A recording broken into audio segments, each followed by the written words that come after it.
Hello, hello. Welcome back to Losail International Circuit, where we are here for the World Touring Car Championship 2015, our final weekend. We're just about to go into FP2. FP1 happened earlier on, and Pachito was the speediest out on track. When we spoke to him at the end of it, when we spoke to him before it, he was a little bit worried about track conditions, and we did see quite a few of them slipping around the place, didn't we? Hey, the track's not being used, you know. It's not a place where there's racing every weekend like we see in Europe. This place normally hosts major bike events. They do have a Qatar Super Sport Championship, they call it, which is the local racing circuit. But this is designed for MotoGP and superbikes, and there's not a huge amount of action, so there's not a huge amount of tarmac. What am I talking about? It's way too late at night. There's not very much rubber on the tarmac. There's quite a lot of tarmac. There's a lot of tarmac. And therefore, yeah, you don't get the grip coming from that tarmac. It's way too late I didn't listen to that at all. No. But it was nice, yeah. So after Pachito was the fastest man on track. Nice to talk to Banani. He was the second quickest guy out there. Of course, the battle is really on for the independents. At the moment, Norby is the top man out there, and he's about 7 points ahead, I believe, isn't he, of Banani? So there is a good championship in contention there. I think mathematically, Tom Chilton's also part of that too, yeah. and Tom obviously in very much a privateer Chevrolet, whereas Norby is in effectively a works Honda, and Banani's in a very much a works Citroen. So it's going to be a very fascinating battle. I'll tell you what, this is, by the way, I need to just change subjects a second. This is the latest we've ever had a World Touring Car session. This is the latest Ben's ever worked in his life. Yeah, exactly, at 9:30 in the evening. You're used to doing night shifts, so it's fine. And we're going to be racing even later than this tomorrow. So drivers are going to get used to that. Body clocks are slightly different, yeah. And racing under lights is different, and it's very wet as well. It is very clammy. Clammy. Yes, clammy is the word. Okay, right, shall we look at some racing? Let's look at FP2. Yeah. Well, it's not so clammy up here in the commentary box, and we're wide awake. So that's good news. My name's Tom Gamer, alongside me Matt Neal. And if FP1 is anything to go by, FP2 should be equally as exciting. We saw some fantastic skill sets on display, didn't we? As the track rubbered in, the sand started to disperse, but plenty of oversteer, the theme through FP1. I was just enjoying that more, intro from Alex and Ben this time, but I think putting them on air after happy hour is obviously a dangerous game to play, but it was a cracking intro for me. Yeah, happy hour it is here in Qatar. The Losail International Circuit, just north of Doha, and a fabulous venue and all kinds of famous international hotel brands surrounding the circuit as well. And if you ever get the chance to come here, there is a Sofitel there, and other brands as well. Sofitel, obviously one of many Banani's sponsors. And you just saw the Yokohama Drivers' Trophy points table, and up there at the top is Norby Michelis, 8 class wins for him. And then looking at Mehdi Banani, 3 of his last 6 class wins in the last 4 races.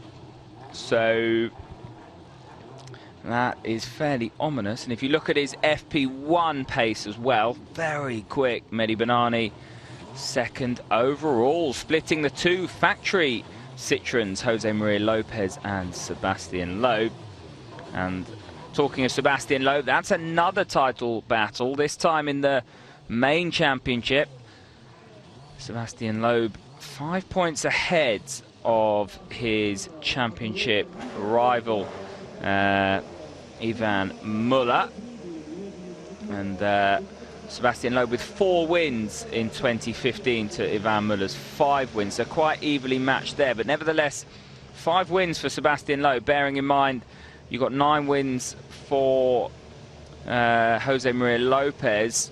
Ivan Muller's a 4-time world touring car champion. That's no mean feat, just shows the class of the rally star. Yeah, just looking at the cars now, preparing for the start of FP2. This is their final free run, basically, before we go into the hardcore qualifying. You'll see that a lot of them, obviously, they've got the blankets off Huffy's tyres already on the larder as we look. The Citroens are keeping the blankets on just to the very last second. I mean, it's a 25 It's quite late at night now, but it's still a 25-degree temperature out there. So it's the track's warm, the air temp's warm, but they still like to keep as much residual heat in those wheels and tyres as they can before they get out on track. Well, the nature of this circuit with the long straight as well and the low grip, and temperatures obviously not that high now with the sun having gone down. In fact, yesterday we saw rain here in Qatar. They had about 10 years worth of rain in one day, and I can assure you, if you don't believe me, there was flooding left, right and centre. Drainage not on the top of the agenda when a lot of the infrastructure built. I had a text off Flash from Scotland to say it was a mere drizzle compared to what they're used to up at Knockhill, but it was. The roads were completely flooded, weren't they? It was monstrous. No matter where it had been in the world, it was almost monsoon and completely unheard of. Yeah, Flash would have been in his element. I heard Wellies are the new flip-flops in Scotland. I think Daffy Duck would have been in his element as well, wouldn't he? Here we go. And that's not a race. That's the green flag being waved here, and everybody wasting no time. Ivan Muller, Mehdi Banani just pulling off to the left-hand side. What are they doing there, Matt? Practice starts by the looks of things. Yeah, the people ask me what's one of the most difficult things about driving these cars, and I always say it's getting off the line well, and the clutches will have been reset, reshimmed, and so you'll have a biting point. It's quite a complicated procedure getting these things off the line. They don't have some of the trick electronics on it like they do in Formula One, so it's it's a lot of it. It's feeling the biting point of the for the driver of the clutch, and making sure the electronic handbrake's all set correctly, and they've got another trick little lever system, brake system in the Citroens when they just want to get right. So it's probably the point of the race where you can make or lose the most positions so quickly. And an interesting thing here at Qatar is with that 1.5 kilometre straight that we have, it's a long run down to turn one. So if you do make a Horlicks of the start, then you could be struggling or sitting on a sinking ship heading into turn one. There's nothing worse than just seeing all your hard work from qualifying just go down the drain. Very easily done as well. And the Citroens, I wouldn't say have been stellar off the lines, but they've been ultra consistent throughout the year. And whether it's with the technology they brought over from rallying, just to cross all the T's, dot all the I's, make sure they've got a safe system that gets them off the line all the time. But Chilton's been pretty good off the line. The Hondas, Tarquini's always very fast out the blocks, and now we're looking at Huff. He's always up for making up a few places. And the other tricky element here is, although the track looks incredibly wide, do not be fooled by that, because offline, although you can't see it, it'll be incredibly dusty. And what happens is that never really disappears, because if you're not running on that bit of track regularly, the dust never disappears, the sand just reappears, it gets blown, and even very fine particles offline can really make the driver struggle. So if you're heading into turn one and you are offline, you will struggle as well. Well, we've seen that in testing and FP1. If they run onto this bit of it looks like grass, but it's AstroTurf. You can see the dust kick up tremendously. We had an oil leak earlier when I had my... Is Rob Huff talking in the larder?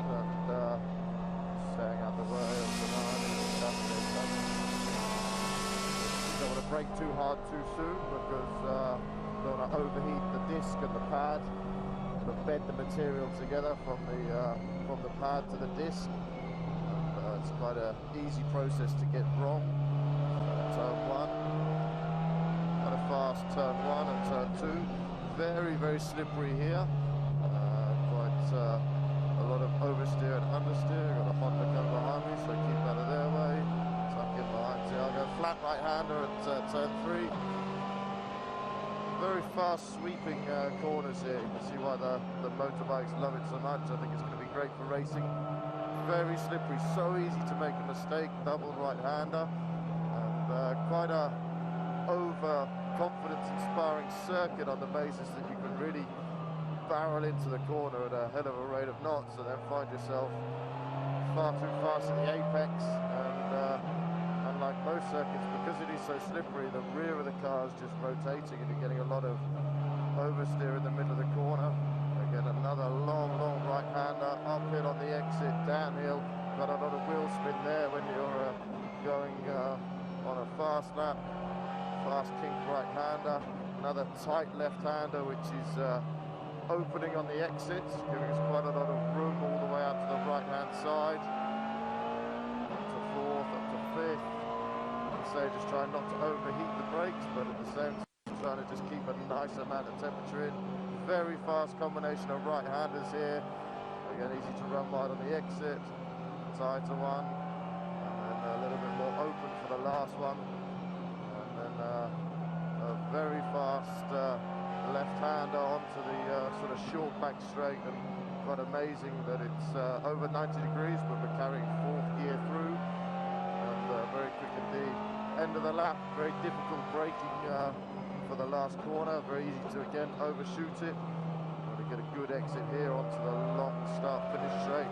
What a beautiful sight, nighttime racing in Qatar. Thanks for coming on board. I thought Rob was going to go on for another 20 minutes. We could have had another cup of tea. Well, that's just showing what a naturally gifted individual he is, being able to drive quickly and commentate at the same time. I think he was talking us through, well, I know he was talking us through getting some heat into those front and rear pads. Is he betting discs or just pads? I'm not sure. Probably just pads. A very leisurely lap of Rob. It's unusual. Normally these free practice sessions, because they're limited, they are so precious the time. They'll do all a lot of the main housekeeping stuff, like bedding diffs and brakes and all that sort of stuff. At a runway somewhere. Yeah, in a pre-event shakedown. So they've obviously had a problem, or maybe the circuit is proving a lot harder on the brakes than they thought it was going to be, so they haven't got enough bedded sets in, and they will. But you ask about the pad and the disc. Normally they will marry a set of pads, brand new pads, to brand new discs, and they will stay as a pair for their life, which could be one race, it could be two races, but it's unusual to see them doing it in free practice.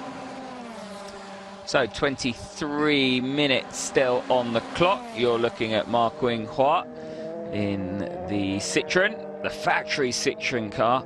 He was looking at the times, 11th quickest at the end of free practice 1. 1.2 seconds off pace setter Jose Maria Lopez.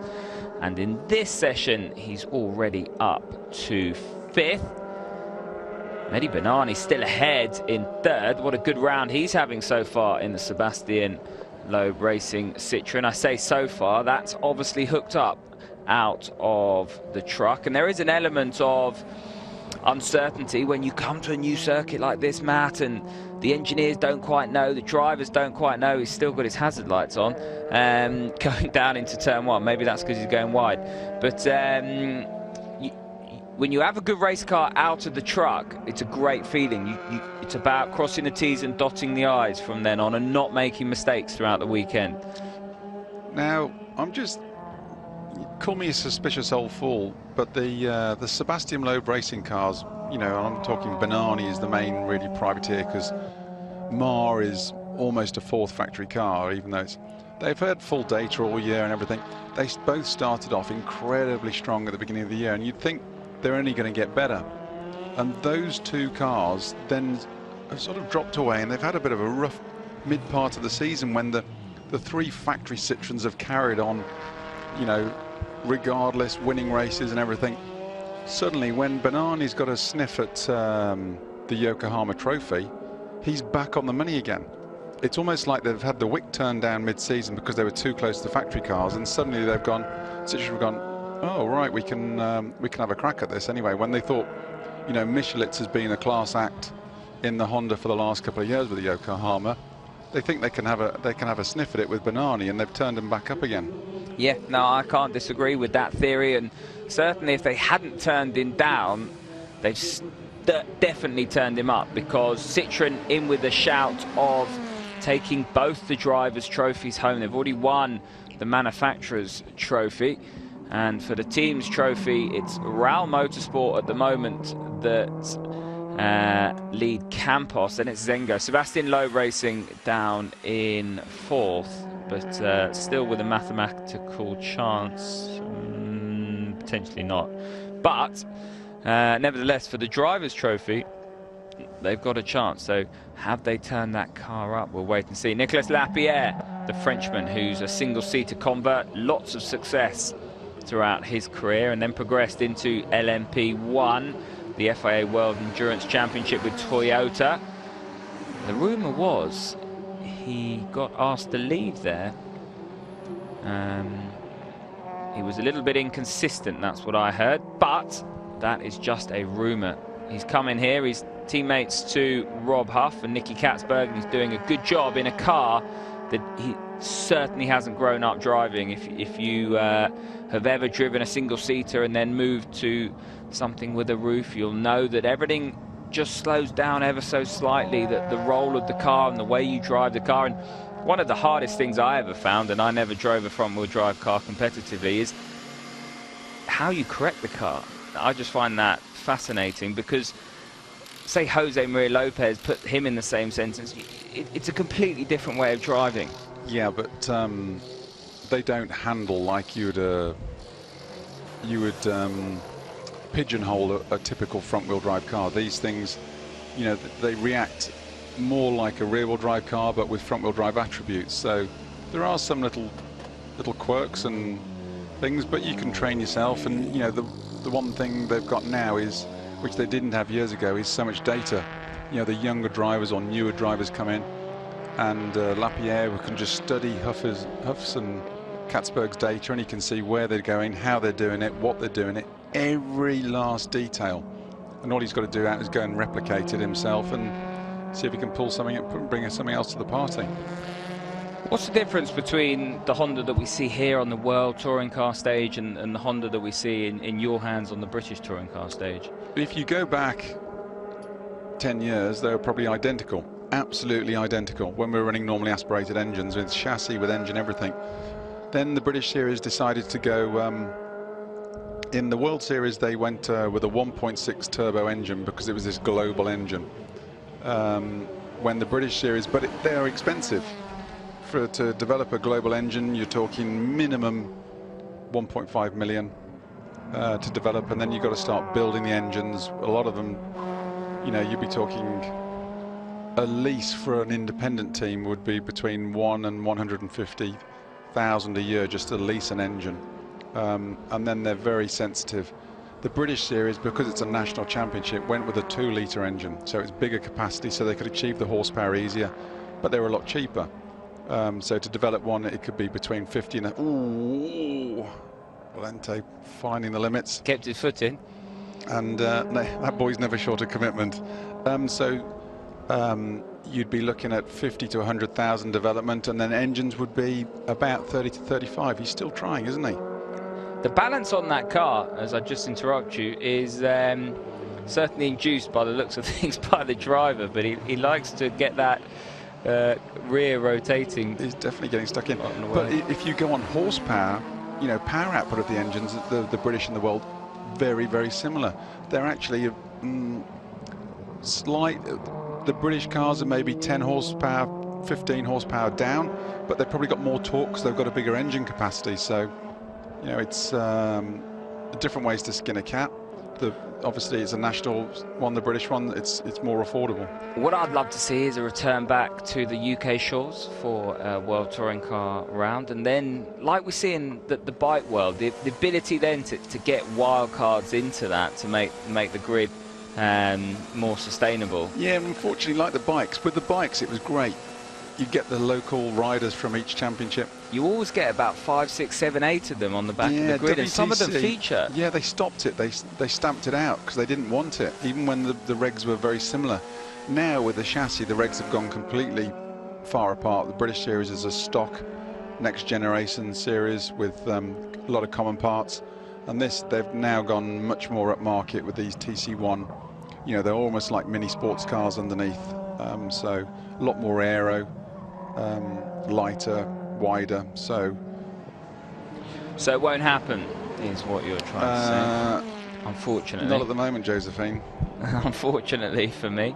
Whilst I wait for my timing screen to upload, we have 15 minutes left on the clock. That means we're halfway through this free practice 2 session. Jose Maria Lopez it is that leads by a whopping 1 second ahead of Stefano D'Aste. D'Aste in the RML run Chevrolet Cruze. Then it's Sebastian Loeb in 3rd place. And Nicky Katzberg just popping up to 2nd in his Lada Vesta. That demotes Stefano D'Aste down to 3rd. Loeb 4th. Mehdi Banani now 5th. Jean-Philippe up there in 6th. That's a good run from the Frenchman. He's also in an RML, and it'll be interesting to see if he can stay there, because my guess is here we've got different teams, different drivers on different strategies. You'll probably have 1 or 2 drivers that have made changes from FP1 that are still on a longer run, just trying to see what that change does, similar tyres.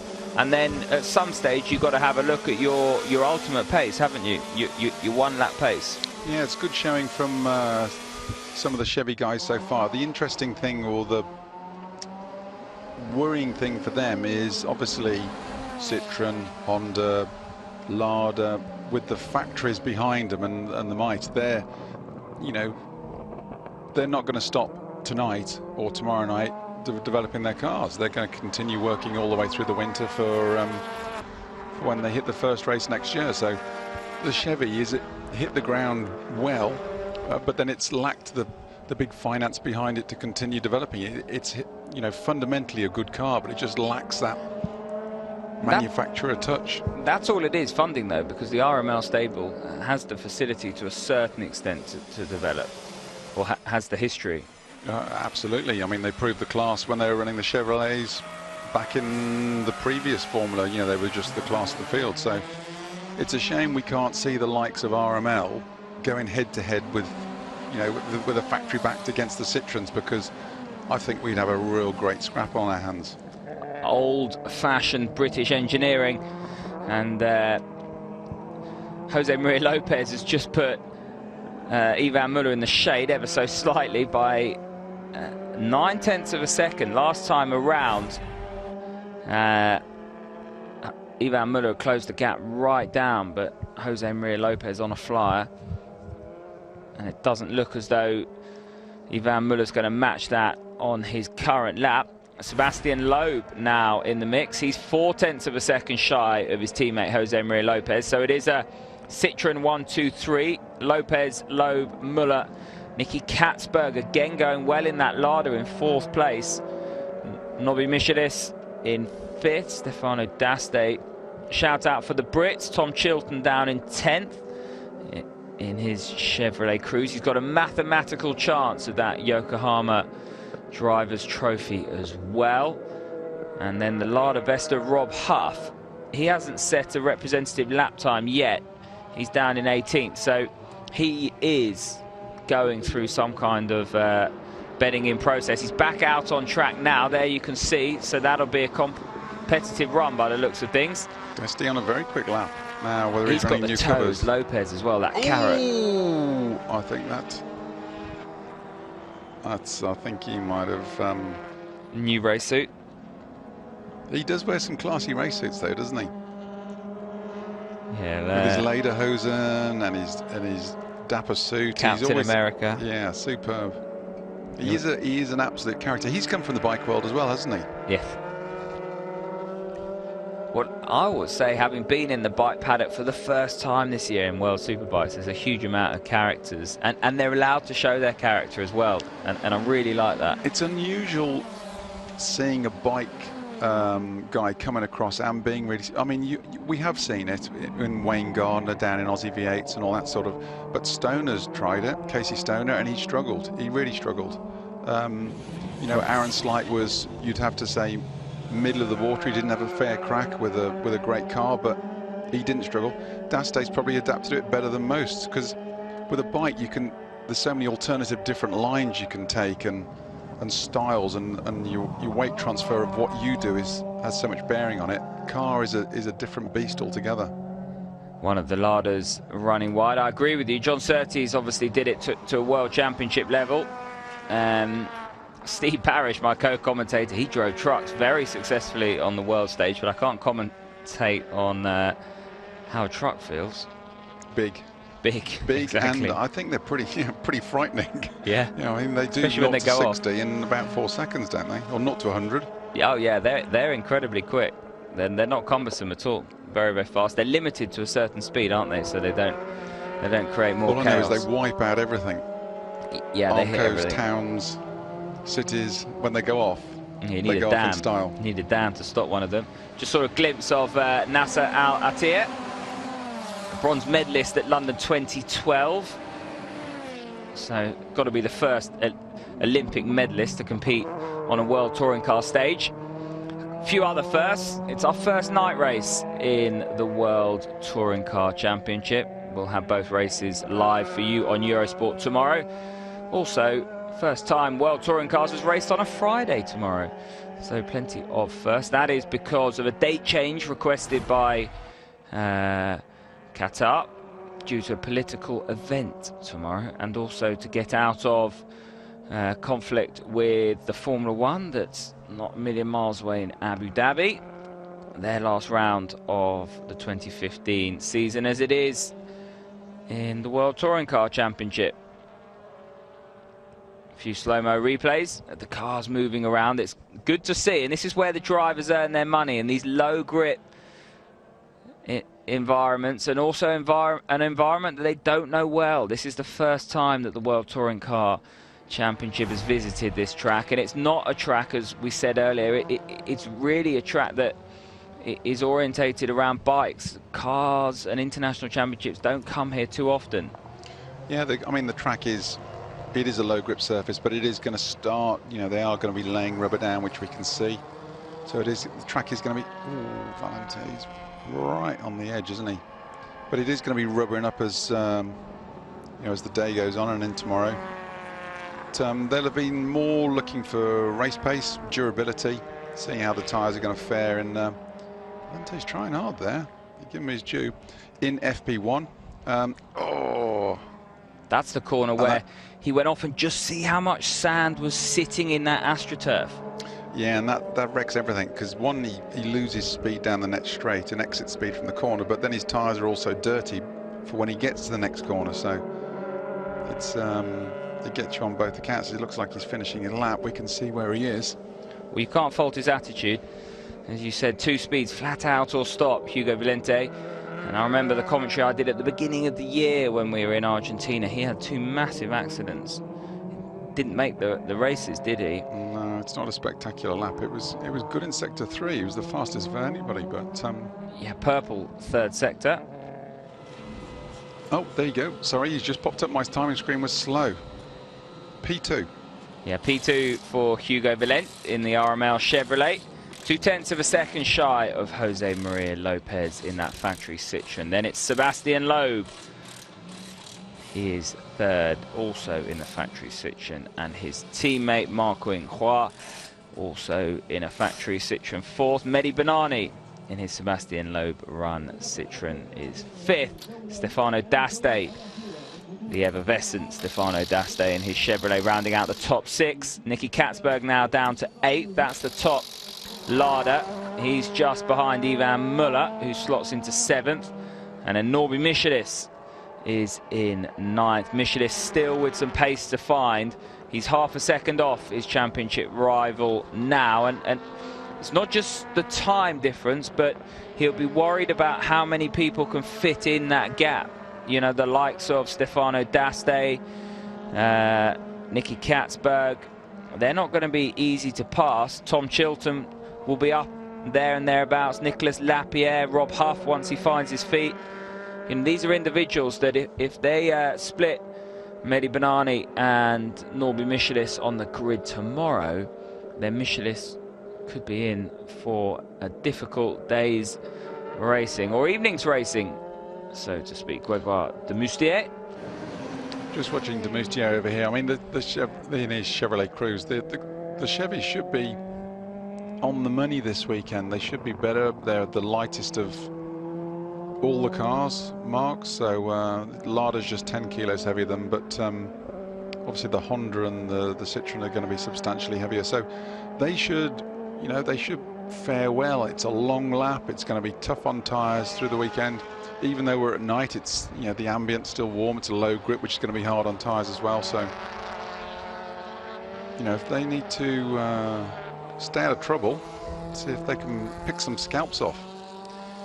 So if you've got any questions for myself or Matt Neal, you can get in touch with us throughout today and tomorrow on Twitter at Tom Gaymor, Gaymor, or at Matt Neal Racing. We'll try and get your tweets read out and answered. Jean-Philippe on screen in his Campos racing machine. Another Chevrolet. And yeah, just elaborating on what you said, if Chevrolet could just find a bit more pace, even throughout the stable of privateer cars. Yeah, it's whether it's lack of development or whether it's a real experienced. Okay, they've got Chilton in one of the RAL cars and Coronel, but you know, are they a Muller? You put Chilton with Muller and he can run him lap for lap, but on his own, is he a Muller or is he a Huff? I don't know. That's the problem, you know. And it's that driving force going forward, and then it's the relationship of that driver with an engineer to take the whole thing forward, and a team of people behind that engineer. And at the moment, that whole ingredient of what it needs just doesn't exist. Yeah, it's a very, very difficult dynamic, and ultimately there's got to be a lot of trust in that relationship, and there's a little bit of luck, isn't there, going the right way? You need a lot of luck in life. A lot of just luck. Watching Tom Coronel there, he's had mixed fortunes through the year. He's been gearing up recently because he does the Paris-Dakar with his brother Tim in a pair of buggies, so they're getting that ready for the beginning of 2016 as well, and that'll be his next focus. He seems to drive everything. Tom does. He's very proactive with working with his sponsors, trying to maximize as much as he can for them. You know, I think he does a cracking job for them. Always videoing, he's out there. And when you look at the Coronels and you see how vivacious they are, they just love life, and whatever they're doing, they kind of give it their max. The whole family are complete personalities. Yep. Complete personalities. And we saw Tom Chilton as well in the sister car with the Capsicum logo on the side of it. His whole family are out here, his wife and 2 kids now, I'm pretty sure. I think his mum Nadine is here as well. So Chilton's on tour. Yeah, they'll probably be rolling down over to Abu Dhabi for a little shimmy around the F1 paddock. Well, I know Max is actually in the UK at the moment, but I saw a video of him on Twitter yesterday missing a golf ball on the 18th tee at Windlesham. I'm sure he will live to regret that moment. Last thing you want is when you miss the golf balls, is to have someone videoing it and putting it on social media. Do you play golf? They don't play clubs long enough for you to play, do they? You cheeky. Yeah, should we get... yeah, I do play golf, but again, with that Flash is the bandit, he's just a bit of a shark for me on that one. Yeah, 2 minutes left here in Qatar. And as it stands, it's Jose Maria Lopez, quickest from Hugo Valent. Gregoire de Moustier up to 3rd now. Michelitz only goes 13th with that, and you can see he's really working hard in that car. He's really got his hands full with that at the moment. And you start to feel the pressure now. It's only FP2, but he knows that it's not quite feeling...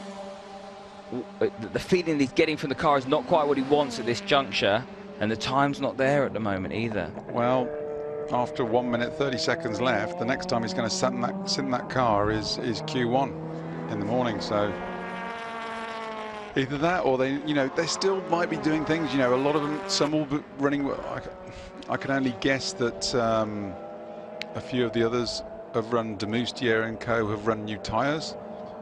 which will give them a definite edge around a lap this length. But you know, so they'll, I mean, people like Michelitz will have that ace up his sleeve, but a lot of others will be saving theirs also. So, you know, 13th place for him at the moment. And where's Banani sitting? I just can't see the screen where I am. Banani is in 8th. Yeah, that's. And where are we with the Citroen into battle at the moment? We've got Muller in 10th, and where's Loeb? He's up in 4th. Yeah, Loeb's in 4th, but I think the run plans are slightly different here, because those RML Chevrolets of Hugo Valente and Grégoire de Moustier must have been on a quali sim there.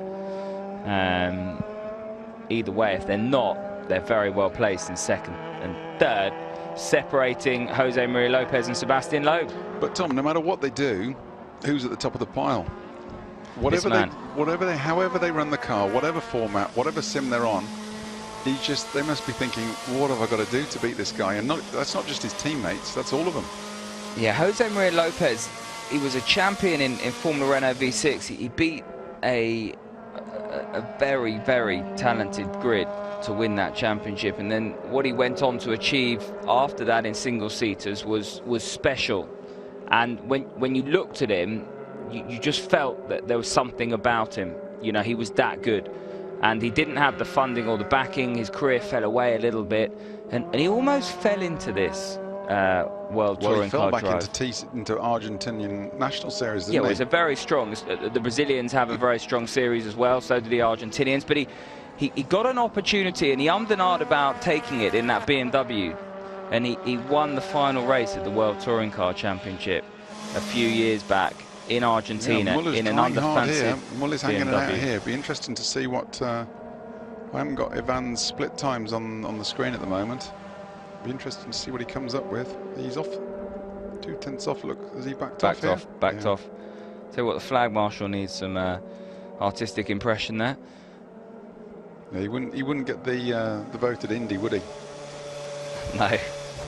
But Muller boxing this time around. So his work is done, loosens the belts off. It's still warm in Qatar. It's certainly still warm in those front engine cars as well.